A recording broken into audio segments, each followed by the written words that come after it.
If you accept the reality of pain, there seems to come with it an impetus to eliminate unnecessary pain. What we really are, rather than automated, deterministic machines, you're a visionary that imposes a structure of priorities on a horizon of possibility. And that means, in some very real sense, far more than mere metaphoric, that you are in fact an embodiment of the Logos. Why is the biblical corpus deep? Well, it's an attempt to flesh out, using narrative characterization, the nature of the spirit that has to inhabit the highest place in the hierarchy of attentional and action priority. And so why would I say spirit? Well, because it's something embodied. It's not a description of the world. It's a pattern you enact and embody. And so when you're called to God and the Logos through the biblical corpus, you're called to allow yourself to be possessed by the spirit that represents the union of awe-inspiring, imitatable virtues.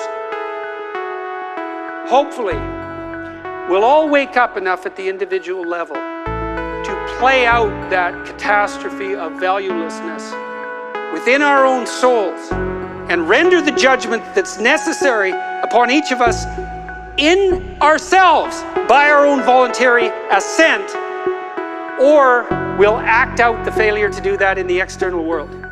That's the choice that confronts us now. The world is languishing to the degree that you are not all you could be. And what are we called to do? Wake up. We have a moral burden to bear, and that's the adventure of our life. That's the other thing so interesting about the Abrahamic story, is that God calls Abraham out of his luxurious slumber and sends him into a catastrophe. Tyranny, starvation, war, brutal. But he has the adventure of his life. You might say, well, it's the adventure of your life that justifies the catastrophe of your life. It's not some simple-minded, juvenile hedonism or desire for comfort.